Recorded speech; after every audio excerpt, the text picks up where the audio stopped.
Leisha, welcome to the Calm Mom Podcast. So grateful to have you with us today. Thanks for being here. Thank you for having me. I'm so excited. Yes. So you guys, I was just on her podcast.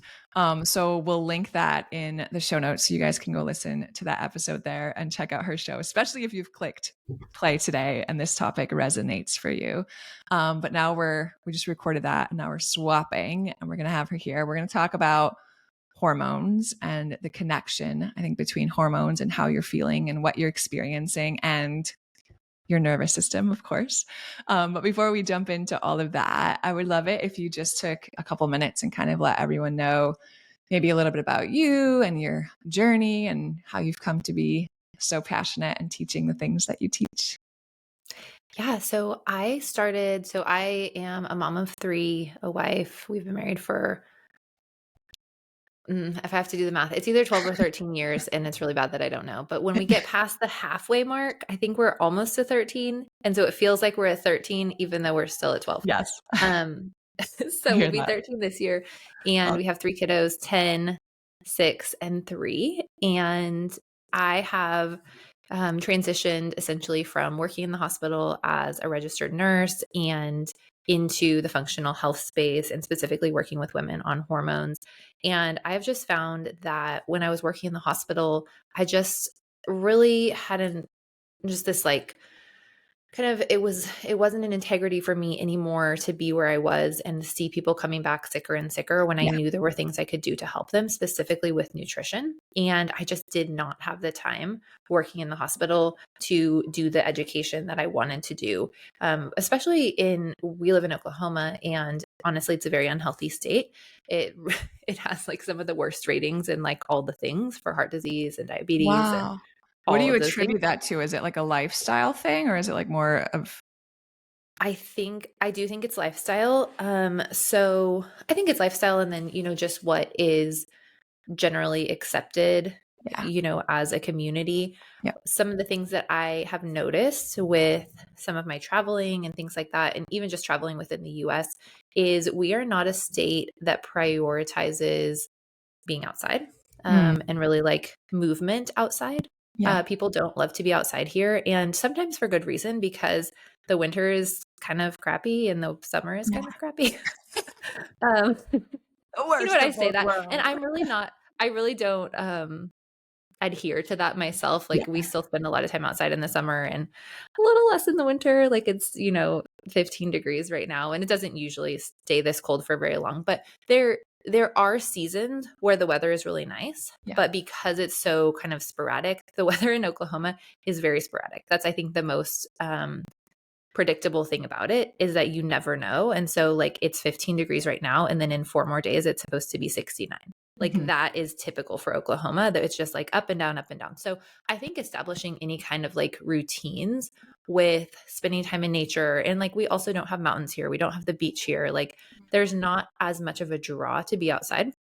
It's very pretty in its own way. We have some rolling hills. We have lots of trees. We have lots of grass. Like we live a little bit in the country. So like if that's kind of if that's what you like for being outside, there's a big draw to that, right? And like we do have some really nice weather sometimes too.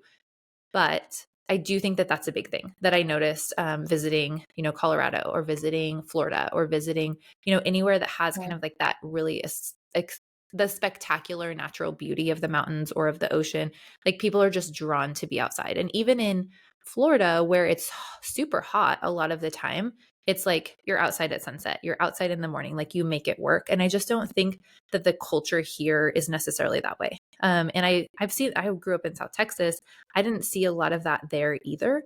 And just the way that the infrastructure is built, we're pretty spread out in Oklahoma. There's a lot of people who have, there's obviously big cities, but there are a lot of people who live in the suburbs, who live in the country. You're not going to have sidewalks everywhere just to walk. You're not going to have like all of those things built in when people are so spread out. So I do think that that plays a role as well. So those are a couple of things that come to mind. And then just that lifestyle of like everything has to be pretty drivable because you're driving usually further. You're going to be sitting more, you're going to be eating more fast food. Like there's kind of a lot to it. You gotta be creative. Yes. Yeah. It's funny because I was just thinking about all of that yesterday, but long story short, worked in the hospital, saw people coming back sicker and sicker, and really wanted to be on the education side of it and kind of like on the front end of like, how can I help people before they get to this place?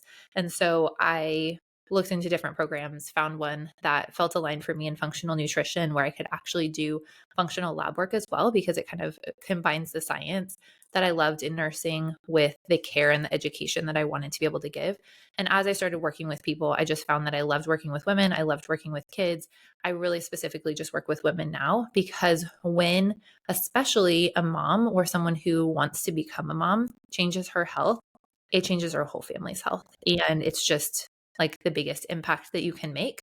And that's what I wanted to do. And I just love working with women. And so really focused on hormones at that point, because so many women are struggling with that. And not only struggling with hormones, but actually the root causes of what's causing their hormones to be off is where I focus. Okay, that's awesome, because that's where I would love to spend our time today. But let's kind of start at the beginning. So I think there are some symptoms, like let's say I had an irregular menstrual cycle, or like marked mood swings around that, or something where I'm like, okay, I'm pretty sure this is probably something hormonal going on. But I would venture to guess that there's probably a lot of other symptoms that the women who come to work with you are experiencing that we might not necessarily tie to like a hormonal imbalance, but you hear them talking and you're like, oh yeah, this is what's going on. I can definitely help you. For people listening who are experiencing different symptoms that they are aware or maybe not even aware of, what are some of like the most common red flags that you see of like, hey, it's time to pay attention to your hormones? Yeah. So I'm just going to do a quick little caveat that hormone balance, when we talk about it for women, we're mostly talking about estrogen and progesterone. Those are the tip of the iceberg in my experience with most things. So hormones in the body, there are so many more hormones in the body, but the stress hormones play a big role as well as the sex hormones. And so just having that awareness that, cortisol and DHEA and even testosterone, like all of these other hormones are going to play a role in estrogen and progesterone, but estrogen and progesterone are usually where we focus for women's health, because those are the ones that regulate our cycles most specifically. So I'll be talking mostly about estrogen and progesterone, and just kind of imagine it as like, this is the tip. And then like, if you think about, a mountain that's part of the way underwater, like it just gets bigger and bigger as we go underwater. Okay. And those are the things that are mostly not looked at. And we're just looking at the estrogen and progesterone, especially in conventional treatment, which is why we go to birth control so much. So symptoms that I see that are relative or like related to an estrogen progesterone imbalance are going to be irregular cycles, like you said, painful periods. Some of these symptoms that I'm going to share might just seem like normal to you. And so if they do seem normal to you, I want you to question that in yourself and in your family members. So painful periods to any extent, in my opinion. So a little bit painful cramping to debilitating cramping, you're throwing up, you're on the couch, some of my clients have passed out before, like severe debilitating pain where you're like down for days, or for a day. So that is not normal. PMS symptoms like mood swings around your period, that week before your period, during your period. I've had clients who have mood changes up to 3 weeks of their cycle. None of that is normal. You should not be feeling sad, irritable, angry, depressed, overwhelmed, overstimulated to an extent where it affects your daily life because of your hormones. So that's absolutely not normal. That's a sign of dysregulation in your hormones. And even things like hormonal acne, breast tenderness, hormonal like fluctuations in energy, hormonal headaches, all of those things are signs that the way your body is either making hormones or detoxing hormones is not optimal. And that should be a really good thing for you to realize, because that means there's something we can do about it.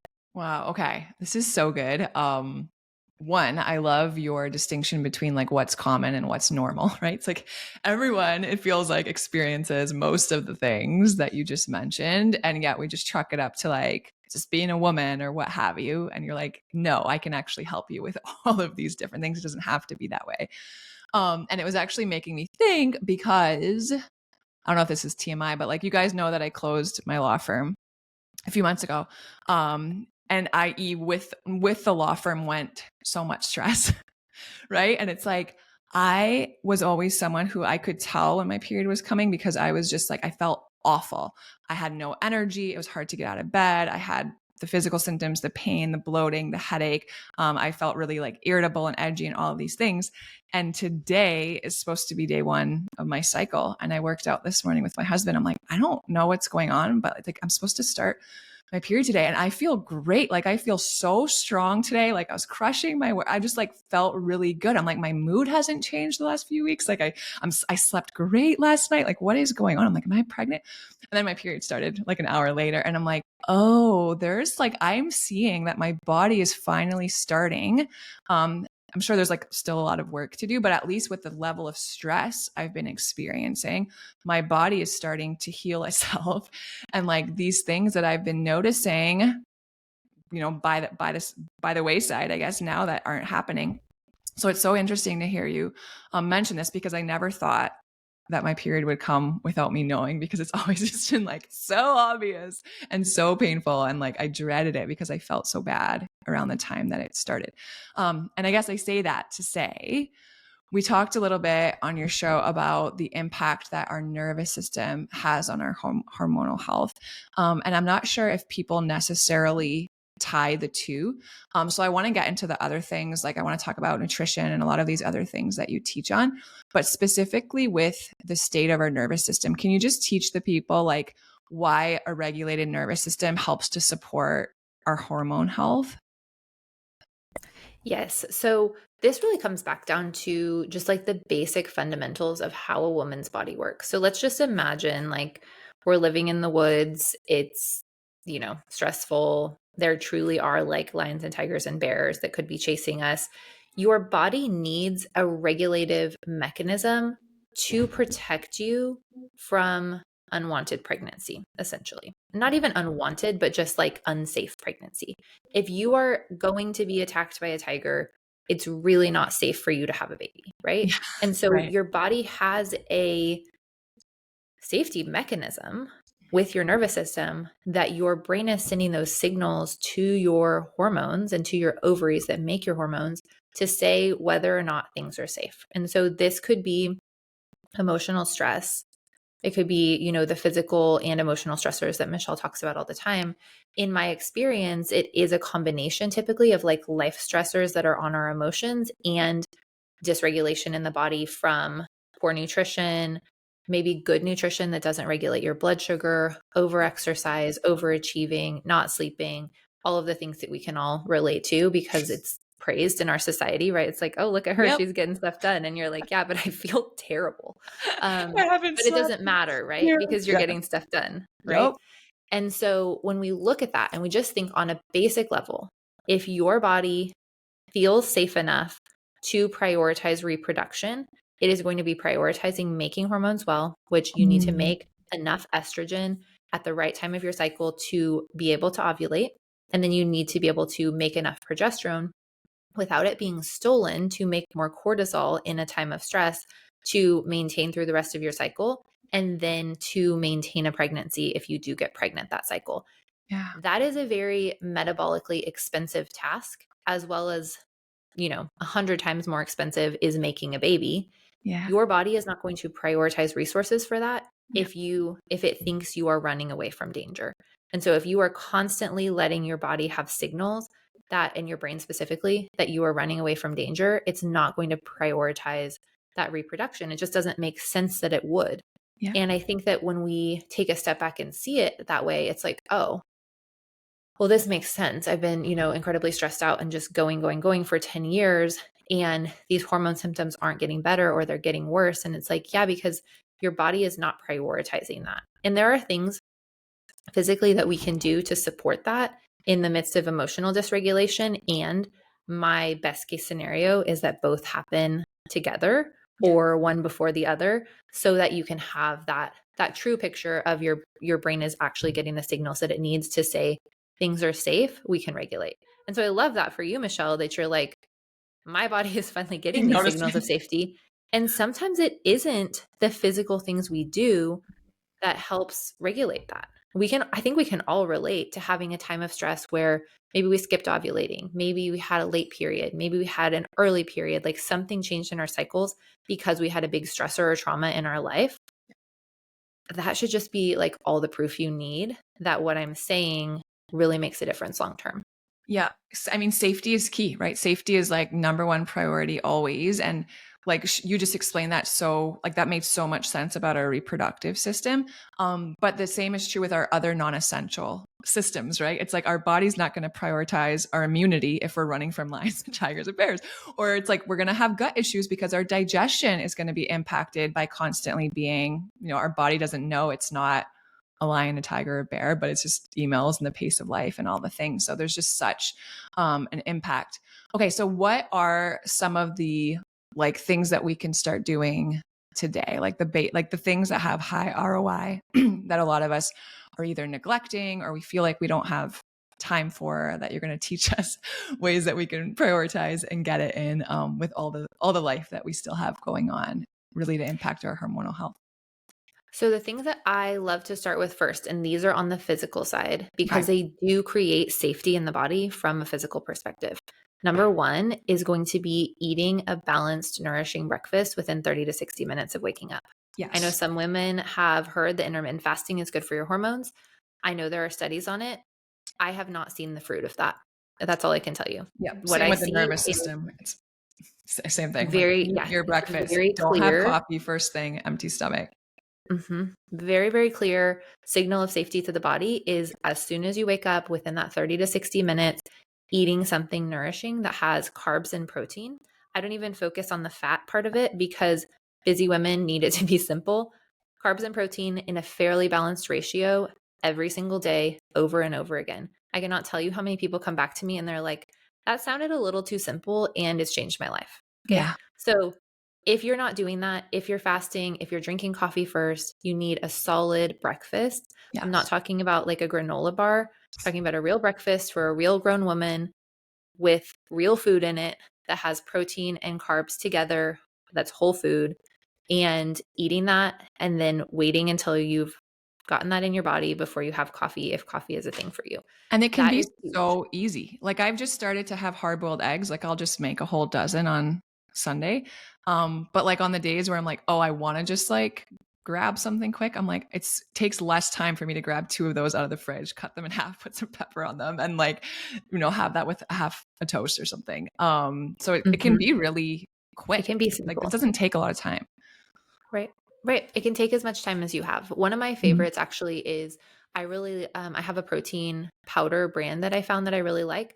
I typically am not someone to say like protein powder is the answer. I like real food. This is a real food protein powder. And so I incorporate it pretty often. And I really like that on a day where I don't feel necessarily hungry, or for me, if everything aligns in my life and I wake up before the kids and I'm up and I'm like trying to have quiet time for myself, I am not going to make breakfast. I will tell you that right now. That is not what I'm going to spend my time on. And so I will do that protein powder and milk and make like a hot chocolate. So good, so nourishing. I'm going to get those macros in. And even just like drinking something warm is so regulating. So especially if you're like, oh, I just want that moment with my coffee. Yes. I use Equip protein powder just so you know what to look for. But and I give that brand just because it is one of the ones that I found that has the best ingredients and is the most clean. And I know it's really hard to find those. So that is one that I really love. I love their flavors. And I just, where do you get it? Can we buy it online? Yeah. Okay. I can give you a link if you want to have the link in the show notes. But yeah, it's Equip protein powder. I really love it. It's really great. Awesome. And that's that's like a little hack, right? It takes me just a minute to warm that up and mix it up. And it's part of my little morning ritual and routine. And then I have something warm and cozy to drink, which is so good for my nervous system in the morning. And then I'm going to still eat a real breakfast. So that's not my actual breakfast, but like I'll still eat a real breakfast later. So it can be really simple. So breakfast, number one, and then assessing your blood sugar balance. If you are consistently eating sporadically, say you eat breakfast maybe, or you don't eat breakfast and then you don't eat till lunch, and it's like, you're already running on empty for hours and hours, or you do eat breakfast, but then lunch might be 3 p.m., might be 4 p.m. You might be spreading it out a lot, whether you're doing it on purpose or not, or you're home with your kids at lunchtime and you eat like one leftover chicken nugget on the way to lay them down for nap. And then you just binge on snacks when they finally go to bed. Like these are habits that I see in moms all the time. Yeah. We're not doing it on purpose, but we're also not being intentional about what we're eating. So making sure that you are balancing your blood sugar by having a real meal with protein and carbs, I would say 4 hours is kind of the max, in my opinion. And it really depends on you and your dysregulation. You may need it to be more often than that. 4 hours might be perfectly fine. But just checking in and like, how many times am I skipping a meal? How many times am I replacing real food with processed food or fake food? That's a big one too. And even just kind of looking at, in general, you don't have to do like a big, focused tracking, but just in general, how often am I like just eating carbs for lunch accidentally? Yeah. Like maybe I'm just eating, maybe I'm eating a sandwich and it has 2 little tiny pieces of turkey in it. And that's like 5 grams of protein. And my bread is like 30 grams of carbs. You're not going to feel good that way. Like you're just not. And so looking at that balance and really kind of understanding what your body needs is huge. And those are, things that I really work with my clients on, is being able to track and being able to figure it out and seeing where the gaps are. But those are things that you can do for yourself too. If you haven't had awareness around this, just start having awareness of like, do I have carbs? Do I have protein every single meal? And is it whole food? You will feel so much better, honestly. And so I really look at it as, both sides of things. Like we want to make hormones well, we want to detox hormones well. But those are a couple of the very first steps that I start with when we're learning to make hormones well and create that safety in the body. And then we do have to switch over to making sure you're detoxing hormones well. And if you have been on birth control long-term or even short-term, a lot of times your hormones were imbalanced before, they were band-aided over for a while. And then whatever was causing problems in the first place is still there. So it's your gut, it's your nervous system, it's infections, it's inflammation, it's your liver not detoxing well, it's depleted minerals. These are all things that I look at with my clients. But each of those things are playing a role in not detoxing your hormones well. And if you're not detoxing your hormones well, you are still going to have, even if you're making the right amount of estrogen, you're still going to have problems feeling balanced, and you can have a lot of those symptoms. So that's the second part that we really look at, is not only are you making the hormones well and having those signals that things are safe, but are you able to process and use those hormones well so that they're not getting stuck and reabsorbed in the body because of impaired liver function, gut function, lymphatic function, things like that. So those are both really important pieces to assess and to know that they need to be regulated to be able to have the happy hormones that you want to have. That makes so much sense. Okay, so when it comes to detoxing, what are some of the things we should be prioritizing that really helps to ensure that we're doing that? So detoxing can be a really big topic. And I think that maybe a misconception is like, oh, I just need to do like a big detox once a year or twice a year or something like that. I am not opposed to that. Sometimes that's something that I think can be helpful. But if you're just doing it out of the blue just because you think you should and you're not aware of supporting detoxification or decreasing toxins that come in every day, it's not really going to help you the way you want it to. And it probably will honestly just trigger more symptoms because your detox organs are not like actually ready to do that. So things that I look at, number one is digestion. Are you having a regular bowel movement every single day, at least one? You're not constipated, you're not having diarrhea, you're not having gas and bloating, you're not having belly pain, reflux. Those are all signs that something is off with your gut, which will cause inflammation in the body, which will tell your brain things are not safe. And you're also going to have impaired detoxification because your other organs that are used for detoxification are going to bring everything to your gut and your kidneys so you can get things out of your body. But your gut is the way you can get solid waste out, and kidneys, it can only be liquid. So the gut is really, really important. So most women are like, oh yeah, I don't have any gut problems. And they're like, oh, well, yeah, I'm bloated. Oh, well, sometimes I'm constipated, but like everybody is, right?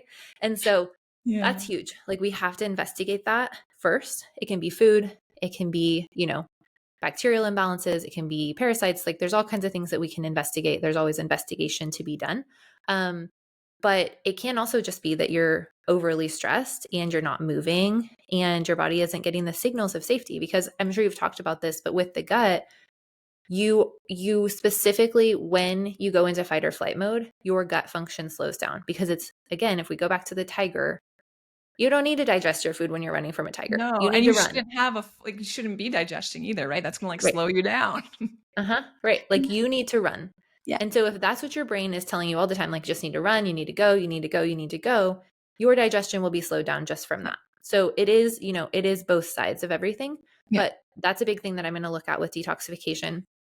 The other thing is I like to look at this as like the analogy of a bathtub. if you have a bathtub that's overflowing, there's two things you need to do. You need to turn off the water and you need to unplug the tub. So we need to look at what's coming in toxin-wise, food, body products, XYZ, and then we need to look at how you're detoxing. So we look at the gut, we look at liver function. There are certain symptoms that come up that I relate back to the liver. And then we just start supporting those in a very gentle way. Typically, sometimes I use food. I always use food, use lifestyle, and then sometimes I use supplements. And so I just try to kind of essentially minimum effective dose of everything that I do because I want it to be as unoverwhelming as possible. Yeah. Yeah. Oh, I love that. I feel like this is connecting the dots or maybe like lighting some light bulbs for a lot of women listening who are like, wow, I've been listening to this podcast, right? I know that there are things in my life and I need to take better care of myself and like reduce my stress. And I've been really conscious about what it looks like to regulate my nervous system. And maybe this is a missing piece, right? I also need to be aware of like what's going on with my hormones and how I'm nourishing my body and all these different things. For the people who want to learn more about things that you teach and how to work with you, what's the best place for them to find you and to connect? Yes. So my favorite place to hang out is my podcast. It's called Happily Hormonal. So come join us there. I have lots of episodes for you. And then I'm on Instagram in the sense of if you DM me, I will eventually see it and DM you back. So I love to chat over there. My response time is not indicative of how much I want to talk to you. But I do really love being able to connect there. And really the podcast is the best place. And then I have resources there of where to start and work with my clients inside of my coaching community, which is called Nourish Your Hormones. And so all of that is on my website, leishadrews.com. Beautiful. Okay. We'll link all of that for you guys in the show notes. And just like when we talk about symptoms of dysregulation, and I know that some of you are sitting there and you're like, oh my gosh, I have like all of these or so many of these. And I remind you, like, let that be encouraging because it means that there is a solution and it means that you don't have to live like this. Same thing today, right? If you have experienced painful periods or mood swings or headaches or all these different things that Leisha just talked about, and you've been so discouraged by it, like let this be an encouragement to you that she can help you and you don't have to live like this or dread your cycle. Or maybe it's, your teenage daughter that's starting to experience these things and you really want to equip her in this way. I think that's awesome. So thanks so much for being with us. This is like such important work because you're so right. The better that we feel, like the better our marriage is, the better our parenting is, and the better, community member and leader in our workspace that we are. So I'm just so grateful I learned a lot and I'm sure everyone listening learned something. But thanks for all the work that you're doing and teaching and really helping women feel better. Yeah. Thank you so much, Michelle. I think that all of this connects so well. And so I'm really glad we were able to do this. Yeah, for sure. All right. Thanks again for being with us.